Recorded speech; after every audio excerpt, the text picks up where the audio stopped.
dirigido tesis de pre y postdoctorado tanto a nivel de maestría como de doctorado. Ella también actualmente es miembro de la mesa directiva del Colegio Mexicano de Nutrición y Terapia Nutricional y participa como coordinadora del curso de investigación en nutrición clínica de la Federación Latinoamericana de Nutrición Parenteral y Enteral, la FELAMPE. Cuenta con más de 80 ponencias magistrales, simposios orales y en carteles de investigación en congresos nacionales e internacionales, de los cuales ha sido ganadora como autor principal y como líder de proyecto en más de 6 ocasiones. Es también asesora científica para la industria nutracéutica en institutos de Goldkane, alimentaria en Nestlé y farmacéutica en Bayer, AstraZeneca y Big Pharma. Es fundadora y jefa del Servicio de Nutrición del Centro de Especialidades del Riñón, CER, donde da atención a pacientes que viven con enfermedad renal crónica con o sin tratamiento sustitutivo, así como en protocolos de trasplante. Doctora Gabriela, se encuentra en sala. Por favor, tiene permiso de compartir pantalla.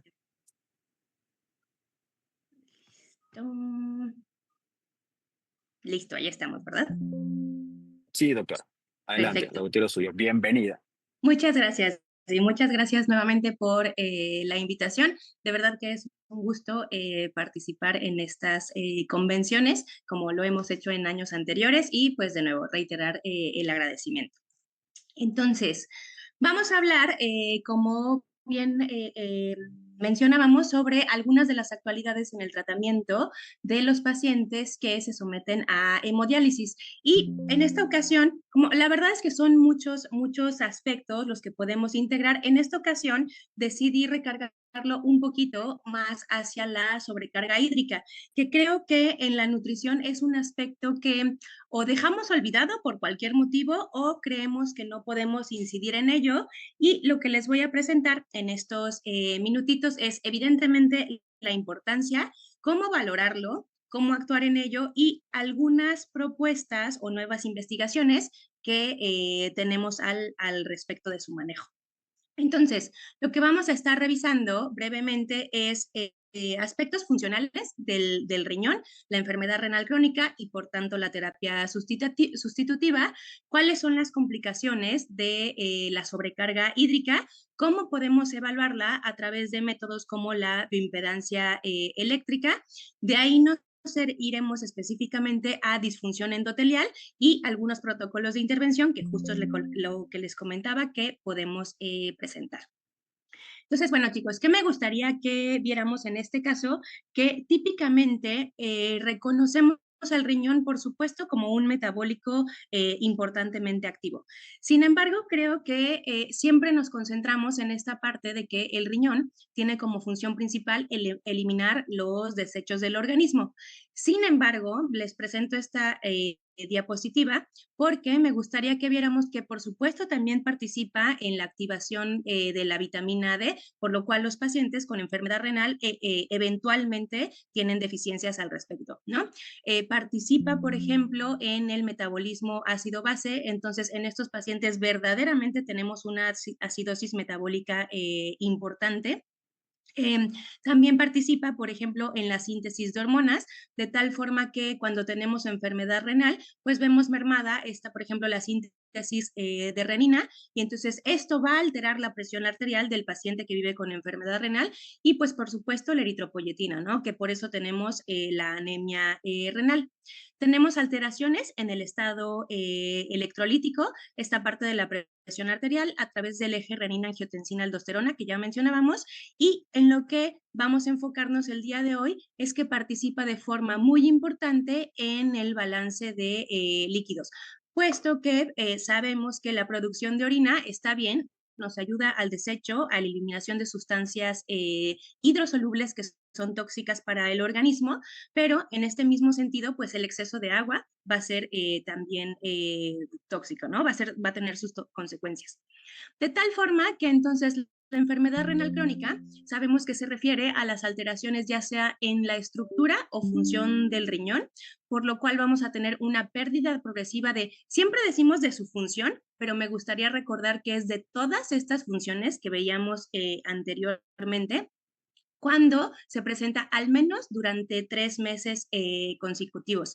Y no vamos a profundizar en ello, pero debe de hacerse una estadificación, ya que de acuerdo en ello se intensifica y se dirige tanto el tratamiento médico como el nutricional. Y esta estadificación se hace con base en la tasa de filtrado glomerular más la presencia y grado de albuminuria.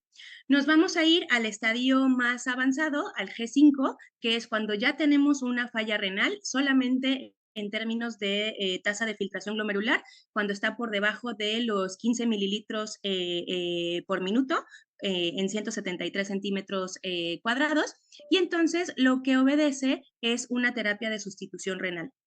Sabemos que dentro de las terapias de sustitución renal tenemos todos los tratamientos dialíticos, ya sea, por ejemplo, la hemofiltración, hemodiafiltración, diálisis peritoneal, hemodiálisis, que es en la que nos vamos a concentrar en esta ocasión, o, por supuesto, la terapia sustitutiva, que es el trasplante renal, que en realidad pues es la única cura definitiva que tenemos para estos pacientes, ¿sale?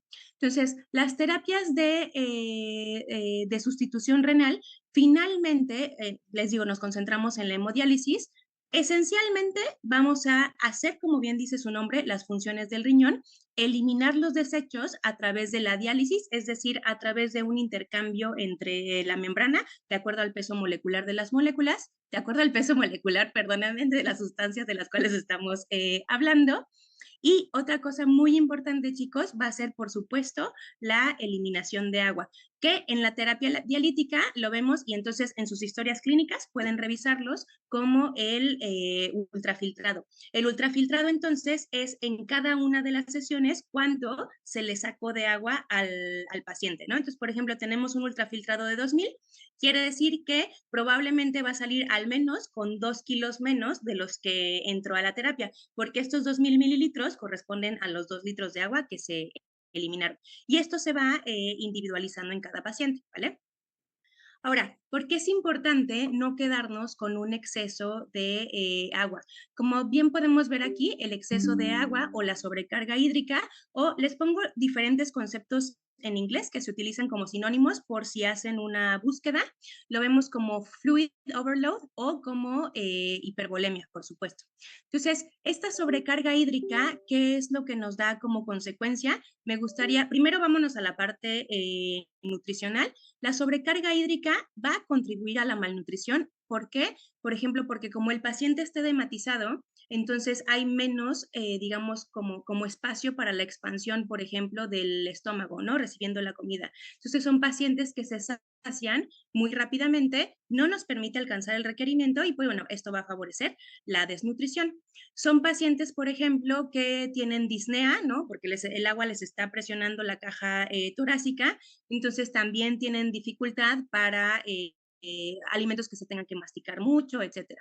Incrementa significativamente los eventos para hospitalización, obviamente les dificulta el sueño, hay apnea del sueño, y bueno, tiene que ver un poco con la función renal residual, que lo vamos a ver posteriormente. Pero muy importante, y de ahí vamos a derivar en lo particular esta investigación, sabemos que por supuesto la sobrecarga de líquidos se va a vincular a la falla cardíaca congestiva, a alteraciones en el ventrículo izquierdo, ya sea hipertensión pulmonar, por ejemplo, o hipertrofia del ventrículo izquierdo, o a la disfunción diastólica del ventrículo izquierdo. Se ha visto que se vincula significativamente a este incremento en los marcadores de daño cardíaco, como el péptido arterial natriurético o las troponinas. Por supuesto, incrementa la presión arterial, lo cual ya es un factor de riesgo para eventos cardiovasculares y cerebrovasculares. Incrementa eh, el grosor de la íntima media de las carótidas, que finalmente lo que nos está dando es evidencia de un proceso aterogénico, y en lo que nos vamos a centrar es en esto, es que incrementa la disfunción endotelial. Y pues por supuesto hay un incremento en la probabilidad de mortalidad. Entonces, aquí solamente les presento cómo es que a medida que el paciente tiene más sobrecarga hídrica, vean cómo incrementa la troponina, es decir, hay mayor daño en el miocardio, incrementa el ProBNP, perdón, el péptido atrial natriurético, pues evidenciando esta sobrecarga, ¿no? En la aurícula derecha. Y también, chicos, importante, incrementa el dímero D, que el dímero D, acuérdense que está asociado a esta parte en la inflamación. Entonces, de ahí la importancia de tratar de alcanzar un peso seco. Recuerden que el peso seco lo definimos en nefrología, en nutriología renal, como aquel peso en la que no hay evidentemente un exceso ni una deficiencia en el estado hídrico después de un proceso dialítico, ¿vale? Este peso o evaluar este indicador es tan importante que de hecho está considerado dentro de la terapia médico-nutricional y en donde está considerado es en lo primerititito, con lo que iniciamos, que es el tamizaje nutricional.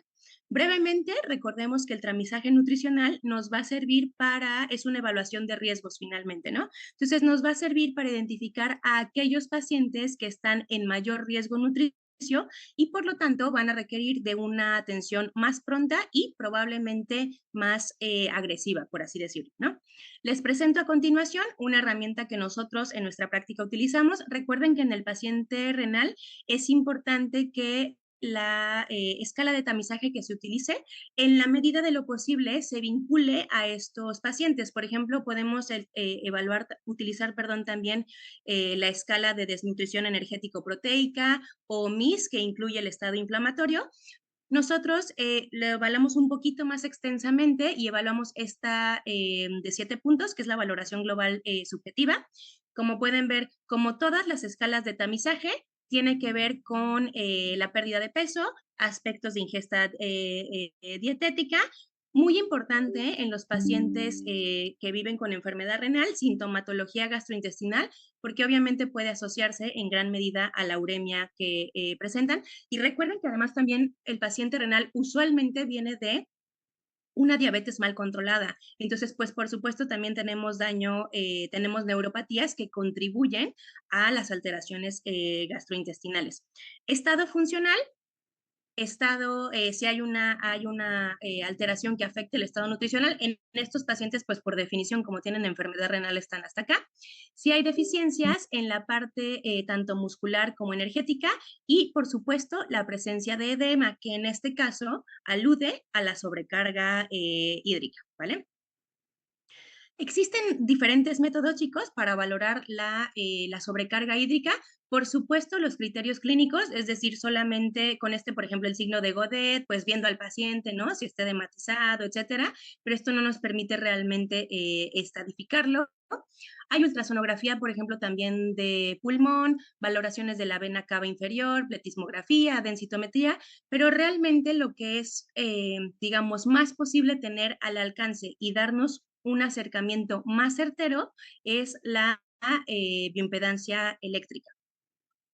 Ahora, recordemos muy brevemente que la bioimpedancia eléctrica de lo que trata es de hacer justamente un circuito eléctrico en el paciente, por eso se colocan electrodos, pueden ser de pegarse o ya eh, como mancuernas, por ejemplo, pero se ponen electrodos tanto en la parte superior como en la parte inferior, ambos en la parte distal, ¿no? En las muñecas, en las manos o cerca de los tobillos. Entonces, esto lo que hace es crear un circuito eléctrico en el organismo de tal forma que al pasar la corriente podemos diferenciar los diferentes tejidos que tenemos. Esencialmente tenemos tejido graso y todo lo que no es tejido graso. Importante en estos pacientes nos va a importar diferenciar, perdón, en dónde está todo ese tejido que no es graso, particularmente el agua, si está adentro o afuera de las células, porque recuerden que podemos tener a un paciente muy musculoso, por ejemplo, que nos va a salir alto en agua, pero si no vemos o no nos aseguramos que esta agua está adentro de las células, lo que nos dice en realidad es que el paciente está en retención, ¿no? Porque el agua está de forma extracelular. Entonces, para esto es importante que la bioimpedancia con la que estemos evaluando lo haga a diferentes frecuencias, porque ahorita les cambio la diapositiva, pero esencialmente las frecuencias bajitas no pasan, como pueden ver, se van como por el camino fácil, vamos a decir que son frecuencias flojas, entonces se van justo por el caminito fácil y no atraviesan las membranas celulares, de tal forma que no nos permite discernir si el agua está adentro o afuera de la célula, lo que sí hacen las frecuencias altas a partir de los 50 kilohertz, ¿no? De nuevo, frecuencias altas, vean cómo sí atraviesan las membranas celulares y entonces nos permite diferenciar si el agua está intra o extracelular. Entonces, ¿esto por qué se los comento? Porque si están pensando en adquirir un equipo particularmente para evaluar a pacientes renales, la recomendación es sí o sí tienen que tener alta y baja frecuencia para poder diferenciar en dónde está esa agua que ustedes están evaluando. Y hay otro análisis que seguramente lo conocen, que es el análisis de vectores. El análisis de vectores, digamos que es lo más confiable hasta cierto punto, porque acuérdense que cuando calculamos, o sea, los parámetros que nos salen de masa muscular, masa libre de grasa, masa grasa, etcétera, todos son calculados con ecuaciones de regresión. Y entonces, si por ejemplo medimos mal al paciente, pesamos mal al paciente, todo se va a ver alterado. En cambio, en el análisis vectorial, solamente tenemos reactancia contra impedancia. Es decir, lo que estamos haciendo es las lecturas eléctricas, tal cuales nos las está dando el aparato, se están graficando. Y este análisis, este acercamiento en realidad es muy fácil de interpretar, como aquí les menciono. Hacia arriba quiere decir que tenemos menos agua. Hacia abajo quiere decir que estamos en mayor retención o acúmulo de agua. Hacia la parte izquierda tenemos más tejidos, hacia la parte derecha tenemos menos tejidos. Perdón. Entonces, ahorita les voy a poner unos ejemplos, pero un paciente, por ejemplo, que está en retención de líquidos y no está en desnutrición, estaría como por aquí. ¿Sale? Porque también recuerden, tenemos estas elipses de tolerancias que en realidad son percentiles, percentil 50, 75 y 95. Entonces, mientras estemos dentro de estas elipses, el paciente está en un estado adecuado, ¿sale? En la medida de lo posible, por adentro del 75, pero del 95 lo consideramos aún tolerable, no importando en qué cuadrante esté. Veamos este ejemplo. Entonces, tenemos análisis de vectores de impedancia. Recuerden, tenemos alta proporción de células hacia la izquierda, baja proporción hacia la derecha. Y hacia arriba tenemos baja proporción de agua, hacia abajo alta proporción de agua. Entonces, vean cómo podemos hacer 4 cuadrantes. Este sería el cuadrante ideal. En este tenemos una alta proporción de agua, es decir, los pacientes con edema, con retención de líquidos. En este cuarto cuadrante tenemos a los pacientes en desnutrición y en este segundo cuadrante tenemos a los pacientes, perdón, en deshidratación. Me gustaría que vieran esta paciente. Esta paciente es este puntito. Se hace el análisis de composición se hace después de la sesión de hemodiálisis, por supuesto, y entonces sale aquí. ¿Por qué es importante esto? Porque se vincula a la sintomatología clínica. Entonces, por ejemplo, esta paciente lo que había estado refiriendo es que al final de las sesiones se acalambraba, se le empezaba a bajar la presión, etcétera. Hacemos una bioimpedancia y entonces podemos darnos cuenta de que, pues sí, la paciente se está quedando deshidratada, ¿no? Sabemos que la deshidratación precisamente va a causar una concentración de los iones, lo cual se va a manifestar como calambres y una disminución en la volemia que se va a manifestar como una baja presión arterial. Entonces, trabajamos con medicina, con enfermería, hacemos la indicación de dejar un poco más de agua, es decir, disminuir el ultrafiltrado que decíamos inicialmente, y entonces vean unas sesiones después, vean cómo la paciente ya está dentro de las elipses de tolerancia, sacando menos agua y se normaliza la sintomatología, ¿no? Ya no calambres, ya no hipotensión, etcétera. Y podemos hacer entonces lo mismo en lo que nos interesa como tema. Tenemos pacientes, este paciente, por ejemplo, que mantenía constantemente elevada la presión, por ejemplo, refería a disnea, ¿no? Problema para dormir, saciedad temprana, y podemos ver que pues está en una sobrecarga. Lo que hacemos es tratar de sacar, no en una sesión, sino en varias sesiones, ir sacando progresivamente más ultrafiltrado, de tal forma que el paciente se meta a las elipses de tolerancia y esto nos va a evidenciar que entonces ya no tiene un exceso de agua. Veamos cómo después de algunas sesiones ya logramos este esto es estar en peso seco, ¿no? Finalmente, y lo otro también, voy a regresarme tantito, esto también es un peso seco. Entonces, como les decía, vean cómo podemos estar en cualquiera de los extremos y finalmente, como es algo individualizado, ambos pacientes alcanzaron un peso seco. La importancia es que ya también no presentan sintomatología e importancia epidemiológica, perdón, es que finalmente desde ambos sentidos se disminuye el riesgo cardiovascular, ¿vale? Ahora, ¿cuáles son factores de riesgos para que se presente la sobrecarga hídrica? Por supuesto, tenemos como siempre los no modificables, aquellos asociados a la edad. Particularmente se presenta en los hombres el proceso diabetogénico, que ahorita lo vamos a vincular con la parte de la disfunción endotelial. Perdóname. La disminución en la función urinaria, es decir, la disminución en el volumen residual, si el paciente va perdiendo la capacidad de orinar, evidentemente va disminuyendo esta capacidad de eliminar líquidos en el día a día y pues por lo tanto tiende a acumularlos, ¿no? Pero existen factores de riesgo modificables, que es donde justamente podemos incidir en el aspecto nutriológico, fíjense, modulando aspectos inflamatorios, disminuyendo la desnutrición, ya sea particularmente hacia abajo, porque como lo vamos a ver, el desgaste energético proteico, particularmente el perder masa muscular, hace o contribuye a que el paciente no pueda mantener un peso seco. ¿Por qué? Porque tenemos entonces menos células capaces de llenarse de agua y de tal forma que el paciente no tenga tanta agua extracelular, ¿no?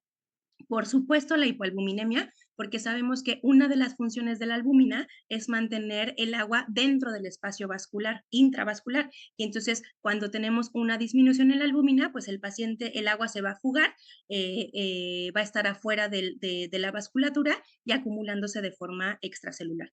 Por supuesto, a través de la dieta podemos modular tanto la ingesta de líquidos como, aún más importante, la ingesta de sodio, porque recuerden que tenemos una reabsorción y por lo tanto una retención de líquidos. Y a lo que quería llegar es que también recuerden que con los cambios o ajustes en el estilo de vida podemos mejorar la disfunción endotelial. Esta disfunción endotelial, chicos, es importante porque tradicionalmente la abocamos solo al aspecto cardiovascular de dilatación, constricción, ¿no? O sea, y entonces, ¿cómo se va a vincular a la aterogénesis, al control de la presión arterial, etcétera? Sin embargo, vean cómo parte del endotelio, una de sus funciones también es mantener la integridad de la membrana del endotelio tal cual, ¿no? Vean, tenemos un endotelio sano, entonces vean cómo una célula está unida con la otra a través de proteínas como caderinas, etcétera. ¿Por qué es importante esto, chicos? Porque entonces el endotelio se vuelve semipermeable, entonces no todo atraviesa de forma tan sencilla. Vean cuando hay función endotelial, hay disfunción, perdón, endotelial. Por ejemplo, ¿por qué puede haber disfunción endotelial? Por la hiperglucemia, ¿no? Lo que hace la hiperglucemia, como seguramente ya conocen, es causar, entre otras cosas, estrés oxidativo o glucotoxicidad o lipotoxicidad, que finalmente lo que hacen es barrer o destruir estas proteínas de unión y vean entonces cómo nos queda este espacio. ¿Cuál es el problema de que nos quede este espacio? Que entonces ahora el agua puede entonces fugarse, ¿sale? Veámoslo ya ahora como en forma de un vaso.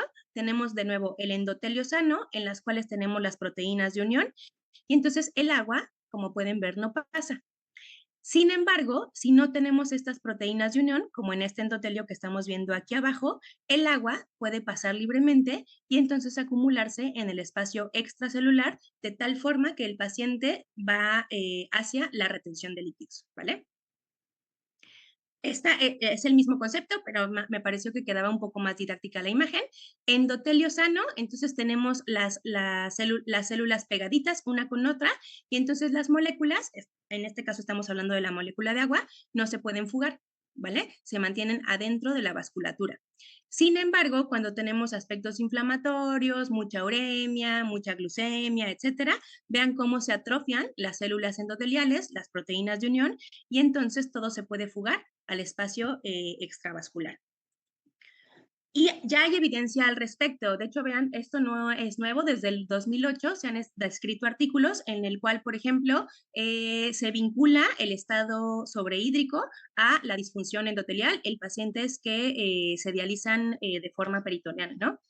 Aquí, por ejemplo, retención de líquidos ligado nuevamente a la disfunción endotelial, el paciente es en hemodiálisis y aquí existe una asociación en la sobrecarga hídrica en la falla renal en hemodiálisis. Entonces, como les digo, no es algo nuevo, que es importante, pero como pueden ver, en realidad solamente son estudios que se han descrito, ¿no? O sea, no son estudios intervencionales en los cuales se haya tratado de hacer pues una corrección a esta falla endotelial que se está presentando. Entonces, lo que nosotros proponemos, y ahorita nos adentramos a nuestro protocolo de investigación, es precisamente el uso de bioactivos como lo son los polifenoles. Ya en otras ocasiones hemos platicado precisamente de alimentos ancestrales, etcétera. Saben que nuestro grupo de investigación ha trabajado varias veces con el cacao y sus moléculas bioactivas. Y lo que me gustaría que vieran en este sentido es vean cómo el cacao modula ciertas rutas de función endotelial, aquellas asociadas a la óxido nítrico, a endotelinas, etcétera, pero finalmente también modula rutas antiinflamatorias en el endotelio. Entonces, si antiinflamamos, por así decirlo, el endotelio, la propuesta es mantenemos esta integridad de tal forma que no va a haber tanta retención de líquidos y el paciente, pues con esto disminuye su riesgo cardiovascular.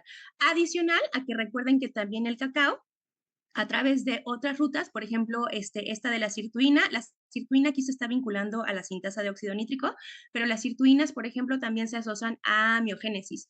Entonces, al incrementar también la masa muscular, el paciente es capaz de retener más líquidos adentro de la célula, como les decía, y entonces tener menores sobrecargas. Vean aquí cómo también, de nuevo, tenemos nada más que son estudios preclínicos. Vean cómo tenemos evidencia de que los polifenoles tienen que ver con la actividad de las células endoteliales manifestadas como en aspectos de permeabilidad. Y aquí también, por ejemplo, les ponía el resveratrol, ¿no? Que también tiene que ver con la hiperpermeabilidad a nivel de la vasculatura.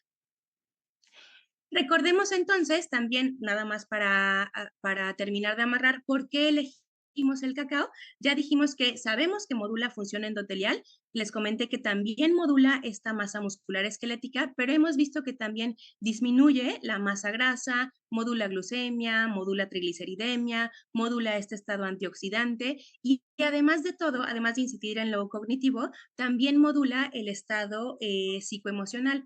¿Por qué lo consideramos importante en estos pacientes chicos? Porque precisamente debido a su patología, son pacientes que viven sumamente deprimidos, recuerden que vienen de una diabetes muy complicada, entonces no es nada más que estén en un proceso hemodialítico, sino muchas veces ya tuvieron eventos cerebrovasculares o tuvieron amputaciones, el tratamiento es complicado, muchos medicamentos. Entonces, bueno, si pudiésemos ver algún cambio en lo emocional, también sería importante, ¿vale?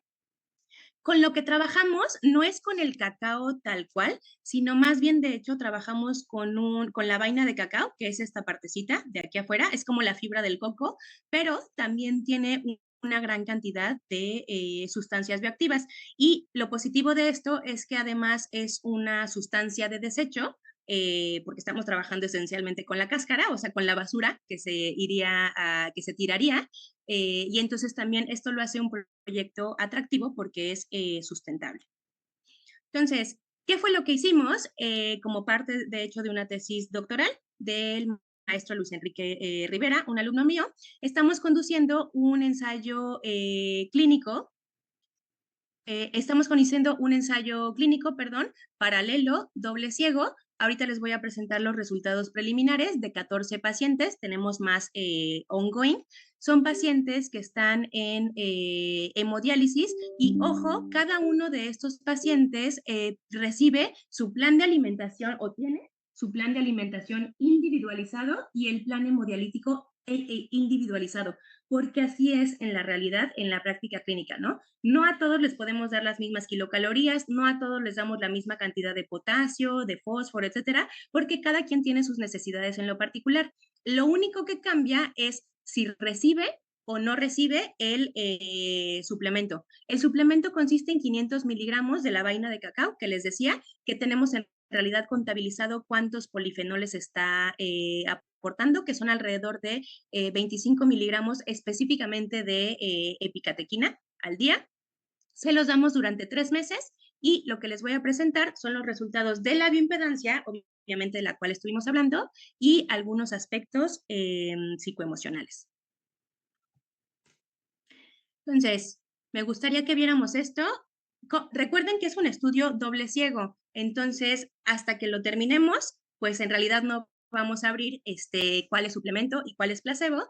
Entonces podemos ir infiriendo, tenemos como grupo A y grupo B, podemos ir infiriendo que cuál es el activo, digo, a menos que el placebo sea súper buenísimo, pero podemos ir infiriendo cuál es el activo. Entonces, vean, tenemos rojo, grupo A, azul, grupo B. Primero tenemos cambios en el peso en estos 3 meses y tenemos que el grupo B, no hay diferencias significativas entre los grupos en la mayoría de los casos, pero sí vemos una tendencia. ¿Por qué no hay una diferencia estadísticamente significativa? Porque recuerden que solamente tenemos 14 pacientes y entonces la variabilidad pues también es grande, ¿no? Pero bueno, me gustaría que viéramos las tendencias. Tenemos un incremento en el peso en aquellos pacientes en el grupo B, que esto de entrada no me dice nada, o sea, no me debería poner feliz, pero tampoco me debería de poner triste, porque no sabemos por qué están ganando peso. No sabemos si están ganando peso por masa grasa o por masa muscular o incluso si lo están ganando por agua, ¿sale? Por eso es importante hacer la evaluación de la composición corporal completa. Nos vamos a la masa muscular solita. Vemos cómo este grupo, el grupo B, está ganando más que el grupo A. Entonces, bueno, ya podemos ir infiriendo que no están ganando grasa, ¿no? Es lo que podemos hacer al momento. Y entonces son preliminarmente buenos resultados. ¿Qué tenemos posteriormente? Hacemos un análisis dentro de la misma impedancia, que es la parte proteínica exclusivamente de la masa muscular. Vean cómo en el grupo B sí tenemos una ganancia, no así en el grupo A. Y cuando medimos particularmente la masa muscular esquelética, porque recuerden que es solamente la metabólicamente activa, o sea, la de las extremidades, brazos y piernas, vean cómo en el grupo B sí tenemos una ganancia, mientras que de nuevo no lo tenemos en el grupo A, ¿sale? Entonces, perdónenme que me regrese, aquí vamos comprobando que probablemente, porque no sabemos si sí es el activo, probablemente sí estamos modulando estas rutas miogénicas que habíamos comentado se asocian al consumo del cacao y sus bioactivos. Veamos ahora la masa grasa. Vean cómo, como masa grasa, como en kilogramos, vean cómo tenemos una disminución en el grupo B, mientras que esencialmente no tenemos ningún cambio en el grupo A. Cuando lo pasamos a porcentaje de peso, que recuerden que es como lo evaluamos nutricionalmente, también tenemos una reducción. Y lo más importante es que tenemos una reducción en el área de grasa visceral. Recuerden que el área de grasa visceral es de suma importancia porque es la que trae consigo las alteraciones y el riesgo cardiometabólico. Entonces, el hecho de que disminuya no solamente la grasa como tal, porque normalmente no buscamos esto en pacientes con enfermedad renal, porque justo no queremos que se desnutran o ponerlos en riesgo nutricio, pero sí nos gusta que disminuya en específico el área de grasa visceral porque esto disminuye el riesgo cardiometabólico, ¿no? Entonces, esto se asocia finalmente a una menor concentración de glucosa, de triglicéridos, mejora el HDL, que en realidad no mejora casi con nada en estos pacientes, y entonces vamos a ver, como les decía, beneficios metabólicos, mientras que en el otro grupo, de hecho, tenemos un ligero incremento. Y tenemos también, ¿se acuerdan que les había dicho como, bueno, pues es que no sabemos el peso, qué tal que está ganando agua, y pues eso no nos conviene, ¿no? Vean cómo el agua que está ganando el grupo B se localiza intracelularmente, que entonces si recuerdan, esto cuadra con que incrementa la muscularidad de tal forma que los pacientes son capaces de retener más agua, pero adentro del músculo, justo porque está creciendo, ¿no? Y ciertamente también incrementa el agua extracelular, pero esto lo hace porque recuerden que mientras más células tenemos, también vamos a tener más agua extracelular que permita que las células no se toquen entre sí. Como en realidad medimos el estado de hidratación o de sobrecarga hídrica, es evaluando la proporción de agua extracelular entre la corporal total. Cuando hacemos eso, vean cómo en el grupo B tenemos una disminución en esta relación, es decir, el paciente tiene menos retención de líquidos que el grupo A, que de nuevo es lógico si hacemos el match con lo que decíamos anteriormente de la muscularidad, ¿no? Acuérdense que en el grupo A no creció la muscularidad, entonces pues tampoco son capaces de manejar mejor esta sobrecarga hídrica. Valoramos también los cambios en las presiones. ¿Se acuerdan que habíamos dicho que esto se vincula al riesgo cardiovascular? Entonces, valoramos esto en las últimas sesiones de recibir los tratamientos durante la diálisis. Vean cómo en el grupo A tenemos un cambio, estamos aquí al inicio, después sube un poco la presión y después baja, ¿no? Mientras que la diastólica igual sube, perdónenme, la diastólica baja y se mantiene a la baja. ¿Esto de qué nos está hablando? Si tenemos una baja con respecto al basal, es que el paciente no alcanza a regular por los cambios en la volemia la presión precisamente diastólica.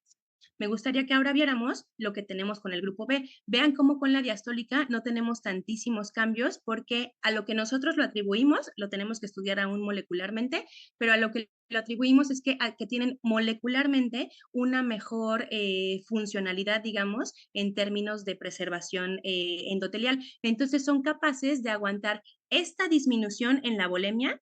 Vean cómo aquí, a diferencia del anterior, disminuye y se mantiene abajo. ¿Por qué disminuye? Porque acuérdense que al paciente le están sacando agua. Entonces, si le están sacando agua, pues va a disminuir la presión sistólica. Sin embargo, la diastólica aguanta a no verse tan afectada y estos cambios, el no tener tanto diferencial, se traducen epidemiológicamente en menor riesgo cardio y cerebrovascular. ¿Vale? Y por último, les presentamos estas gráficas de la salud psico o la sintomatología psicoemocional. Vean cómo en el grupo B, al final del tratamiento, tuvimos una disminución en términos de tanto de ansiedad y todavía más de sintomatología depresiva. Entonces, de nuevo, pues estamos comprobando que sí tenemos estos beneficios postulados por la evidencia científica al respecto del cacao, ¿no? Lo cual es de suma importancia. Ahora, dentro de las perspectivas que vamos a tener es evidentemente también valorar la calidad de vida, ¿sale? Entonces, por supuesto que estamos así de felices, sabemos que nos falta mucho, por supuesto, completar la N, etcétera, pero justo en este sentido, nuestras conclusiones son ¿qué me gustaría que se llevaran? Que es de suma importancia que en sus pacientes no nada más veamos como lo típicamente nutricional, por supuesto que es piedra angular, pero a eso también integren la valoración y tratamiento de la sobrecarga hídrica. ¿Por qué? Porque finalmente esto nos da un riesgo cardiovascular que podemos modular a través de la función endotelial.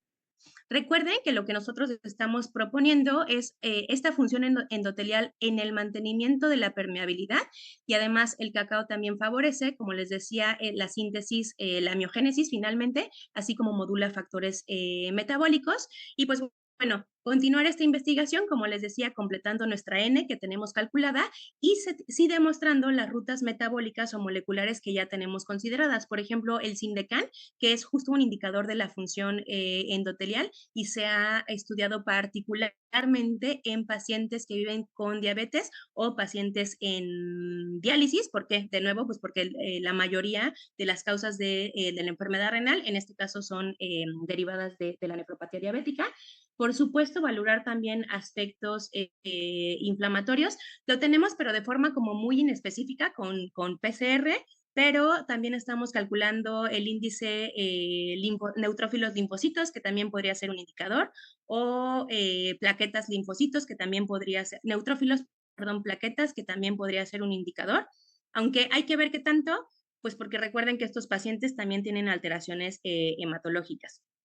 Y en aspectos incílicos vamos a valorar el receptor para apelina que se ha demostrado se asocia a la función endotelial y, por supuesto, para ver si el cacao sí es un candidato como ligando y otras rutas metabólicas por enriquecimiento, es decir, más bien vamos a hacer aspectos de como metabolómica, ¿no? Porque no nada más el, digamos, la epicatequina, por ejemplo, per se, que es la que hemos estudiado, no necesariamente es la que está teniendo directamente este efecto de bioactividad, sino a lo mejor son algunos de sus metabolitos los que están también teniendo el efecto, ¿sale? Entonces, ¿a qué los invito? a, pues sí, justo a pensar fuera de la caja, ¿no? No quedarnos con lo que típicamente tenemos como marcado. Como les decía, a nosotros se nos ocurrió porque justo el trabajar en un equipo multidisciplinario es ver todos los aspectos que cada uno de nosotros estudia y decir, ah, bueno, tal vez la función endotelial con los otros investigadores que trabajamos que justo siempre han investigado función endotelial, es como, ah, pues también nuestros pacientes lo tienen alterada. ¿Por qué no vemos qué es lo que sucede, ¿no? Entonces, creo que esto finalmente va enriqueciendo y va beneficiando al paciente, que es lo que finalmente buscamos. Pues les agradezco mucho su atención, espero les haya gustado la sesión y pues bueno, si tenemos tiempo para algunas inquietudes, con todo gusto. Gabriela, doctora, usted espectacular. Sí, tengo una pregunta. Bueno, le doy la palabra al doctor Datus, que tiene la mano levantada desde hace un momento. Por favor, doctor, puede abrir su micrófono y hacer la pregunta correspondiente a la doctora.